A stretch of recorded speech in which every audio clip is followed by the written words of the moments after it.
Shalom, Bapak Ibu Saudara. Kita meneruskan studi kita, kristalisasi, dan masih di kitab Yesaya. Kali ini kita sudah masuk ke bagian yang kedua, yang biasa disebut Deutero Yesaya. Nah, ini bagian ini dari pasal 40 sampai pasal 55. Para ahli percaya ini bagian ini bukan ditulis langsung oleh Yesaya, tapi ada editor, barangkali murid Yesaya juga, karena ini dia kalau kita baca memang beda sekali, baik gaya bahasanya maupun tujuannya dia diarahkan itu. Ini kepada orang Israel yang dalam pembuangan, Yehuda, ya. Kalau Yesaya pasal 1 sampai 39 itu suatu bagian firman Tuhan. Yesaya di situ menulis mengarah kepada ada 4 raja di situ disebut. Hizkia terakhir itu, ya. Itu sebelum pembuangan, tapi kerajaan utara sudah dibuang tahun 722 sebelum Masehi sudah dibuang. Tapi itu Yesaya itu melayani di pasal 1 sampai 39 itu ke arah kerajaan Yehuda yang pada waktu itu belum dibuang, ya, ke Babel. Nah, kita akan bahas ini pasal 40 sampai pasal 55 ini. Firman yang diarahkan kepada orang Israel yang barangkali sudah sekitar 40 tahun ada di Babel, ya, kerajaan Yehuda. Karena di Babel itu ada 70 tahun, ya. Itu sudah dinubuatkan oleh Yesaya di pasal 39-nya itu, ketika Hizkia mempertunjukkan seluruh harta bendanya, ya, dalam kerajaannya. Terus Yesaya bilang sesungguhnya pasal 39 ayat 6, suatu masa akan datang bahwa segala yang ada dalam istanamu dan yang disimpan oleh nenek moyangmu sampai hari ini akan diangkut ke Babel, ya. Jadi Yesaya sudah menubuatkan bahwa apa yang dipertunjukkan oleh Hizkia itu nanti akan dibuang ke Babel. Kurang lebih ada 100 tahun lebih lah ini antara Yesaya ngomong ini dengan pasal 40 pasal 55 ini, ketika dia sudah berbicara kepada bangsa Israel yang di Babel itu, ya, kerajaan Yehuda. Ini enggak berarti kita tidak percaya kepada Alkitab sebagai tulisan yang diilhamkan oleh Tuhan, bukan begitu, ya. Penulisnya bisa jadi itu tim editor, ya, memang kayak Musa, kayak Kejadian keluar 15 ulangan, Pentateuch kalau orang bilang itu, ya. Itu enggak semuanya ditulis oleh Musa, tapi ada tim editor. Tentu ada tulisan-tulisan Musa sendiri langsung ada, tapi itu ada tim yang membuat itu, ya. Misalnya sejarah Deuteronomistik itu yang dari ulangan sampai habis raja-raja ini, ya. Suatu tulisan yang menjelaskan kepada Israel, ya, bahwa kalau mereka menyembah berhala, ini tekanan Deuteronomistik history ini ke arah perjanjian Musa. Nanti kalau Tawarik itu ke arah perjanjian Daud. Ini suatu sejarah yang ditulis oleh tim, ya. Tapi mereka ketika menulis, mereka dipimpin oleh Tuhan, sehingga tulisannya tidak bersalah. Bahkan dibilang satu iota pun tidak akan dihapus sampai semua digenapi. Kenapa nggak dihapus? Ya karena benar. Gitu. Jadi sekali lagi, bagian kedua Yesaya ini yang biasa para ahli menyebut Deutero Yesaya dari pasal 40 sampai pasal 55 ini ditujukan kepada Yehuda yang sudah dibuang ke Babel. Barangkali sudah 40 tahun mereka di sana, ya. Nah, bagian ini tentu ada beberapa tema, ya, tapi kita melihat dulu tema mengenai penyembahan berhala yang Tuhan menyinggung ini, ya.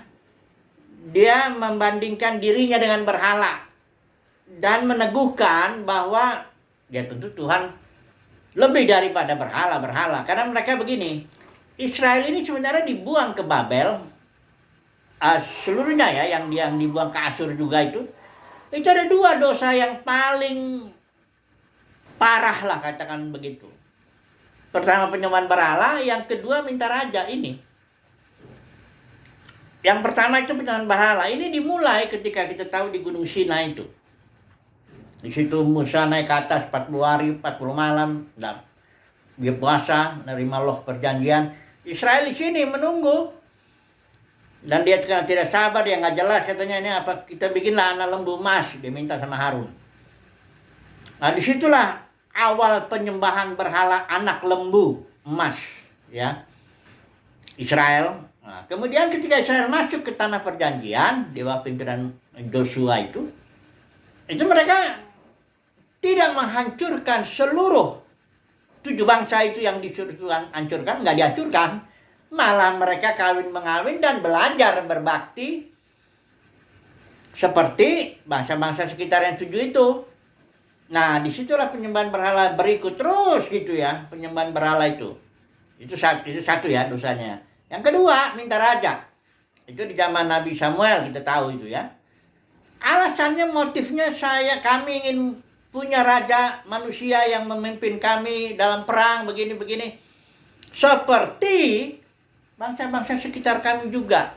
Nah ini, jadi sebenarnya pengaruh daripada bangsa-bangsa sekitar, pengaruh daripada dunia mereka pada waktu itu yang di situ 7 bangsa itu sangat besar terhadap kehidupan peribadatan Israel ini.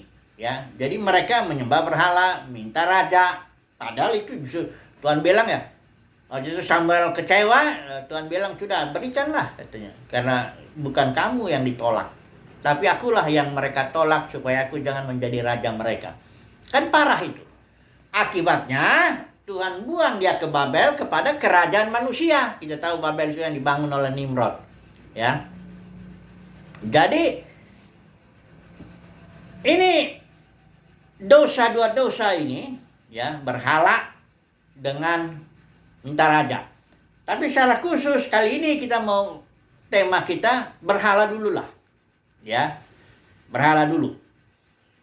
Bagaimana ini umat pilihan Tuhan cenderung menyembah berhala. Memang setelah dia dibuang 70 tahun dan kembali lagi, itu zaman ya Zerubabel ya, terus Ezra, Nehemia, mereka udah nggak kelihatan lagi menyembah berhala. Dalam kasus mereka berhalanya patung ya. Nanti kita dalam aplikasikan, hati-hati, kita nggak mungkin lagi di zaman modern ini, walaupun barangkali ada juga orang yang masih nyembah patung ya, tapi kalau menurut saya nggak lagi itu. Dalam kekristenan juga bukan patung-patung, walaupun ada juga. Belakangan ini ada keributan katanya, karena ada beberapa aliran menggunakan patung atau gambar atau apa, itu dianggap berhalanya, menyembah berhala sebenarnya. Tapi nantilah dulu, kita pastikan dulu bahwa Israel itu penyembahan berhalanya patung, jelas itu patung-patung. Makanya di sini banyak sekali Tuhan menegur membandingkan dirinya dengan patung-patung itu, bagaimana sih, dibukakan lah ya. Kita nggak usah baca ayat-ayat, dan ini cukup banyak ini ya yang bicara tentang patung ya, tentang berhala. Sekarang ini kita mau coba dulu mengaplikasikan, merenungkan lah ya. Ini di dalam dunia kekristenan ini ada satu perkataan Rasul Yohanes yang sangat perlu kita renungkan hari ini ya. Jadi ingat ya, tema kita berhala. Karena berhala itu Israel dibuang, umat Tuhan dibuang ke Babel. Nah, itu kondisinya, dan pasal 40 sampai 55 ini banyak bicara soal itu. Terutama yang pasal 40 awal-awalnya itu ya. Ini banyak berbicara. Ayat 25, dengan siapa hendak kamu samakan aku, seakan-akan aku sama seperti dia. Ini sedang bicara soal berhala ini ya. Terus ya, nanti kita akan perlahan-lahan kita akan angkatkan tema-tema ini. Nah, coba dulu kita langsung aplikasikanlah ya ke dalam kondisi kita. Ini intinya begini. Karena penyembahan berhala, umat Tuhan Yehuda secara khusus dibuangnya ke Babel. Dan di Babel yang memerintah itu ya manusia. kerajaan manusia yang memerintah umat Tuhan, ya. Bukan berarti Tuhan tidak berkarya di sana. Tuhan juga berkarya. Juga bukan berarti Israel tidak menyembah Yahweh. Mereka masih bikin sinagoga. Biasanya 10 keluarga Yahudi bikin satu apa semuanya. Kebiasaan itu bahkan dibawa lagi ketika mereka pulang ke tanah perjanjian, masih ada. Selain Bait Suci yang dibangun itu oleh Zerubabel dan dipugar oleh Herodes, mereka masih punya sinagoga. Itulah tempat di mana Yesus sering datang ke sana, karena ibadah di sinagoga itu tentu nggak ada, bukan korban-korban bakaran yang di ini, tapi mereka hanya belajar kitab Taurat, ya. Dan ibadahnya tuh agak longgar. Jadi setelah dibacakan bagian firman Tuhan, nanti ditanya sama kepala rumah ibadat, itu ditanya, siapa di antara kalian yang bisa menghibur, menguatkan umat ini dan sebagainya. Itu makanya Paulus juga sering dapat kesempatan dia bicara di sinagoga, ya. Nah, jadi di Babel juga Tuhan bekerja, berkarya. Bahkan di dalam diaspora itu yang kasus Esther, di situ Tuhan juga bicara Yahweh, hanya nggak disebut namanya. Ya, dalam kitab Esther tidak ada satupun nama Tuhan di situ. Tapi bukan berarti dia tidak berkarya, karena memang namanya Tuhan sudah meletakkan namanya di Yerusalem secara khusus. Sion, Bukit Sion, ya, di situ kota Daud itu, ya, dan pilih Tuhan. Nah, jadi nanti dalam kita mengaplikasikannya, gereja juga sudah jatuh ke dalam penyembahan berhala. Nanti kita lihat apa berhalanya itu. Yang jelas bukan patung, ya. Kalau patung enggak lagi lah, ya. Kalau menurut saya enggak lagi lah orang modern itu nyembah-nyembah patung. Walaupun barangkali ada juga beberapa yang menganggap patung itu sebagai penggerak kehidupannya, atau dia menyembah dan bahkan meminta sesuatu, ya. Tapi itu jarang lah kasus-kasus itu lagi, ya. Nah, sekarang kita mau melihat lah, dan kita definisikan dulu lah sebentar, berhala itu sebenarnya apa sih, ya. Berhala itu, ya, kalau menurut saya berhala itu banyak, tiap orang beda juga berhalanya. Walaupun nanti kita akan melihat ada kesamaan dalam setiap orang. Nah, kita akan melihat nanti dalam Taman Eden itu kita harus ke sana untuk melihat sebenarnya inti persoalannya itu di mana, ya. Kalau berhala bentuknya atau manifestasinya tiap orang beda-beda sih, ya. Yang jelas berhala itu sesuatu selain dari Tuhan yang dipandang oleh seseorang itu sebagai, ya gimana ya, engkaulah hidupku, engkaulah yang aku minta tolong kepadamu, engkaulah yang menggerakkan aku. Banyak dua orang nggak sadar berhalanya itu apa. Dia merasa Tuhan, tetap bukan dia. Karena bukan Tuhan lah yang menjadi, yang menggerakkan kehidupannya, pikirannya, aktivitasnya. Atau kita langsung aja sebentar dulu kita lihat yang Paulus bilang itu, ya. Hidupku bukannya aku lagi. Jadi bukan aku ego. Ya Paulus, bukan. Hidupku bukannya aku lagi, tapi Kristus. Jadi di sini yang selain dari Kristus, atau kita katakanlah anti Kristus kalau surat Danas itu bilang, itulah dia berhala seseorang yang menggerakkan hidupnya, yang memotivasi dia, yang mendorong dia, yang merupakan tujuan hidupnya lah. Ada uang, orang digerakkan tujuannya ke sana karena dia mencintai uang itu. Ingat ya, jangan salah ya, orang yang bekerja mencari uang belum tentu dia berarti kita langsung, dia cinta uang. Enggak, malah Paulus bilang kalau engkau nggak bekerja jangan makan. Jadi artinya bekerja mencari uang itu bukan langsung berarti berhalamu uang, bukan. Ya, kalau ada juga orang yang melayani ya, aktivitas kegiatannya itu cuma agamawi semuanya, bisa jadi itu cinta uang. Malah banyak kasusnya yang begitu, ya. Ketahuan dari ajarannya, ketahuan dari gaya hidupnya, dari makanya ada bilang orang khotbah uday, ya, ujung-ujungnya duit aja. Ya emang itu Tuhannya, berhalanya. Ya. Jadi banyaklah ada tahta, ya. Ya. Tapi semuanya itu berasal dari ini, ego ini. Ini yang mau saya bicarakan ini, ya. Selain Kristus, ya. Nah, mari kita lihat dulu dua pohon. Kayaknya kita nggak usah baca lah, ya. Nah, saya yakin kita sudah sering itu baca itu. Adam diperhadapkan, ya, ketika itu diuji, diproses oleh Tuhan, melalui dua pohon ini.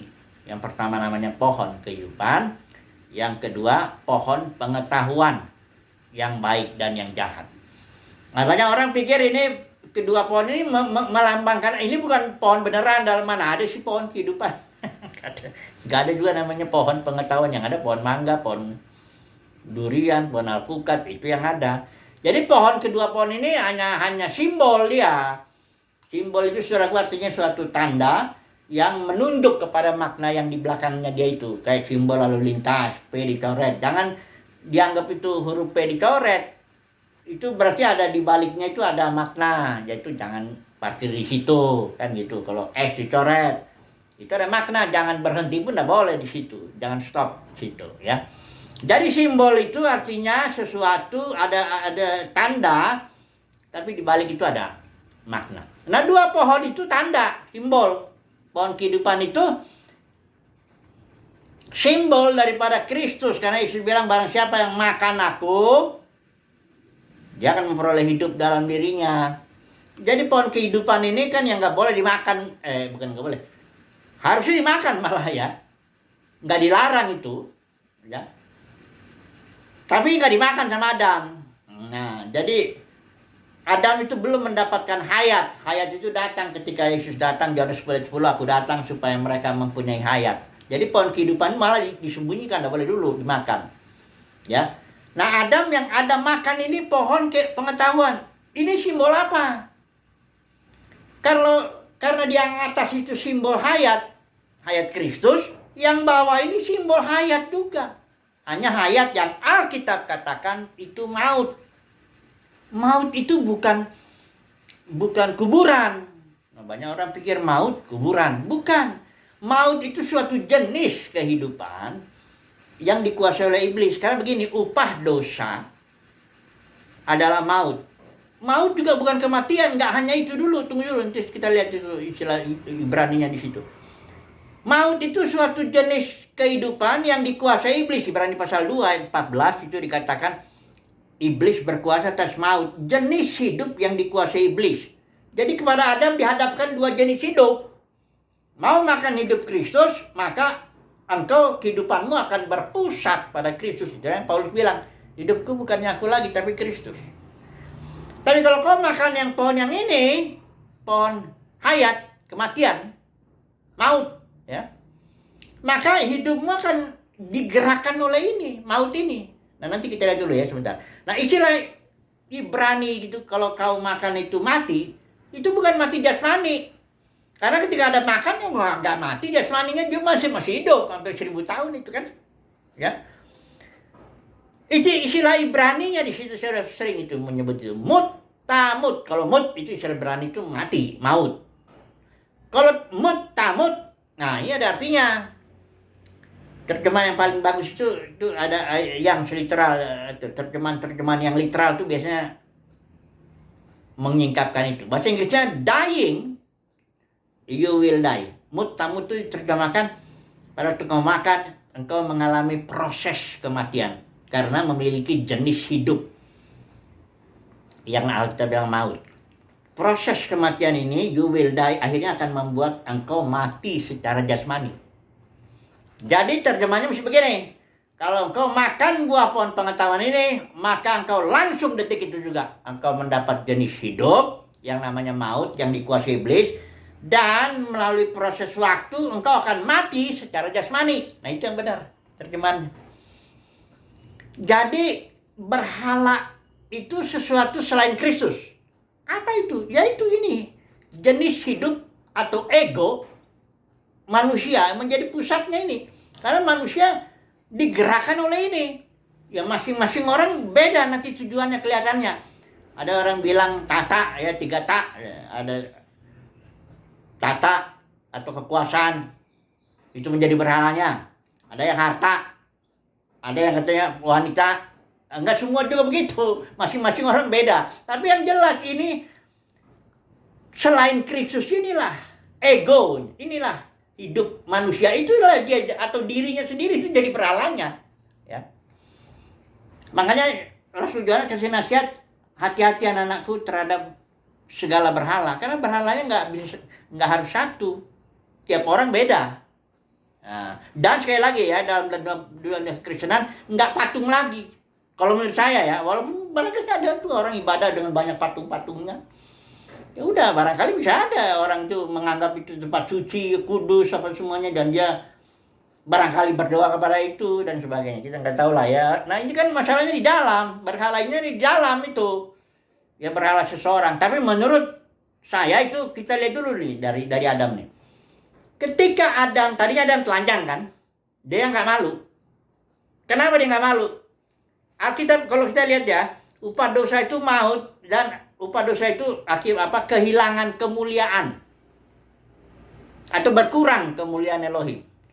Jadi Adam dan Hawa itu dia tidak malu, telanjang itu, karena ada kemuliaan Tuhan menutupi itu, ya. Ketika dia makan buah pohon pengetahuan itu, pohon maut, langsung Adam dan Hawa malu. Dia langsung malu dan melakukan tindakan untuk menutupi rasa malunya itu dengan membuat kawat dari daun pohon ara itu tutup Adam dan Hawa. Tapi Tuhan kan tidak berkenan dengan itu, dan Tuhan bikin binatang itu. Itu dia simbol Kristus itu. Dipotong binatang itu, kulitnya tutup. Jadi dengan kata lain, aku nggak suka engkau menutupi dengan kemuliaan. Saya menyebutnya kemuliaan lahiriah atau kemuliaan manusiawi. Tuhan ganti dengan kemuliaan Tuhan, kemuliaan Kristus itu. Makanya Christ in you, the hope of glory. Jadi kemuliaan, kalau orang itu kemuliaannya adalah Kristus, iya dia nggak ada berhala. Tapi kalau orang, intinya kalau menurut saya itu orang, kemuliaan manusia, dia kehormatan, pendeknya segala sesuatu yang dia mau menutupi rasa malu. Masing-masing orang beda. Tentu menutupi rasa malu, pertama dia ingin kaya. Alkitab bilang nggak boleh ingin kaya itu. Timotius bilang, barang siapa yang ingin kaya langsung kena 4 akibatnya. Itu apa kita baca aja ya. Karena orang pikir kalau jadi kaya karena dia kerja keras, emang dia hidup dalam Tuhan, apa itu nggak masalah. Tapi kalau ingin, itu dosa itu ingin kaya, dan itu akibatnya ada 4. 1 Timotius itu, coba dulu ya. Oke. Ini banyak orang ngeri ya, coba dulu ya. 1 Timotius 6 itu, ya, perhatikanlah. Ayat yang ke ini. Tetapi ayat 9 ya. Tetapi mereka yang ingin kaya, nah ini dia. 1 Timotius 6 ayat 9. Tetapi mereka yang ingin kaya terjatuh dalam 4 hal ini setidaknya. Pertama, pencobaan. Kedua, jerat. Ketiga, berbagai-bagai nafsu yang hampa dan mencelakakan. Yang keempat, menenggelamkan manusia ke dalam keruntuhan dan kebinasaan. Makanya kalau ingin kaya, sebenarnya itu sebenarnya berhala bisa, karena dia ingin kaya, kekayaan itulah menjadi berhalanya, gitulah kita bilang ya. Sebenarnya itu alat untuk menutupi, karena di mana-mana orang kaya dihormati, betul kan? Ya nggak mau di dalam kekristenan begitu juga, sama, karena kekristenan sudah menjadi dunia, sama itu di dunia luar itu yang bukan Kristen maupun dalam kekristenan ya siap semua di orang kaya dihormati. Apalagi kalau kadang-kadang kalau orang kaya itu kalau udah kaya dia ngomong bener aja, ya. Nggak salah, ya selalu benar. Kenapa? Karena dia kaya kan diberkati kan. Nah, gitu kira-kira bahasa-bahasa dalam kekristenan. Ini bahaya ini. Ini berhala-berhala. Kekayaan seperti jabatan yang kedua juga. Bisa jadi berhalanya karena seseorang jadi hidup diarahkan ke sana. Nah, jabatan-jabatan dalam kekristenan kan ada. Dulu dalam gereja mula-mula nggak ada karena masih organisme. Nggak ada jabatan-jabatan. Itu semuanya fungsi-fungsi aja. Pemimpin ada, rasul, nabi, pengajar, itu fungsi aja. Bukan jabatan dalam arti hierarki, struktur itu. Sekarang setelah organisme ini jatuh menjadi ribuan organisasi, baru di sini jabatan. Bahkan diperjualbelikan juga, dikejar. Itu bisa jadi berhala juga nih jabatan-jabatan ini. Ya. Nah jadi, macam-macam lah intinya berhala itu. Macam-macam lah. Tapi kalau kita lihat, ini obatnya, itu cuma Kristus itu aja. Kristus. Kalau hidup kita, sebenarnya faktanya kita ini sebenarnya sudah mati bersama dengan Yesus itu. Kristus Yesus mati. Diganti hidup kita menjadi hidup yang baru kan gitu kan. Tapi persoalannya hidup yang baru ini harus bertumbuh dan menelan hidup yang lama. Kalau dia nggak bertumbuh kayak benih jatuh ke dalam tanah, ada 4 jenis tanah itu kan. Nah kalau dia nggak bertumbuh, mandek dia di situ, malah hidup lamanya yang malah tambahin. Ya berarti dia masih menyembah berhala. Berhala itu hanya bisa diganti dengan Kristus. Karena berhala itu adalah sesuatu selain Kristus. Itu dia berhala. Jadi kalau kita bertumbuh Kristus yang hayat itu kan kita bilang hayat itu menelan maut. Hayat maksudnya hayat Kristus menelan hidup maut ini. Karena sumbernya ini berhala ini hidup maut ini. Ego kalau kita bilang, terserah orang mau menyebut apa. Dan itu adalah kemuliaan lahiriah. Karena Adam itu tutup cawat itu seperti kemuliaan lahiriah, kemuliaan manusiawi, dia tutup karena rasa malunya itu. Ya. Padahal kita ya memberi jalan Kristus itulah. Nah, misalnya orang ini, saya beri contoh dulu kayak Paulus lah dia. Bagiku hidup adalah Kristus ya. Hidupku bukan aku lagi, tapi Kristus. Jadi kalau Kristuslah yang menggerakkan hidup kita, kita bertindak, kita berbicara, kita bekerja, kita berkata kalau kita sedang melayani Tuhan dalam arti berkhotbah, itu fokusnya Kristus. Ya, bukan perpuluhan lah, buah sulung lah, macam-macam uang. Kalau udah begitu udah jelas lah. Makanya khotbah UUD itu udah jelas khotbah berhala itu. Ya. Kalau khotbah fokusnya Kristus yang adalah hidup kita. Nah ini dia. Kristus yang adalah kemuliaan kita. Jadi bicaranya bukan kemuliaan manusia, bukan uang, jabatan, harga diri apa semuanya. Karena Paulus tegas bilang, kalau aku coba berkenan kepada manusia, aku bukan hamba Kristus. Itu udah jelas, ya. Jadi kalau orang khotbah, apalagi kalau di depan orang kaya, ya udah mulai beda itu suaranya, ya. Kalau ada orang yang susah apa cuma timpa malapetaka karena kamu nggak ngasih perpuluhan apa, keras dia begitu ya. Tapi kalau terhadap orang yang ini dia nggak pikir itu uang mau dari mana. Orang Farisi aja nolak loh kalau dia dikasih uang Yudas itu ditolak sama orang Farisi ahli Taurat tuh. Ini uang darah, nggak boleh nih. Nah, tapi kalau misalnya dalam Kristenan misalnya ada orang terima aja yang nggak tahu uang haram ke uang apa, ini lebih ngeri daripada orang Farisi ya. Yang membunuh Yesus itu lebih ngeri nih. Ya, main terima aja, malah dipuji-puji, yang diberkati Tuhan karena dia kaya gini. Parah itu sudah.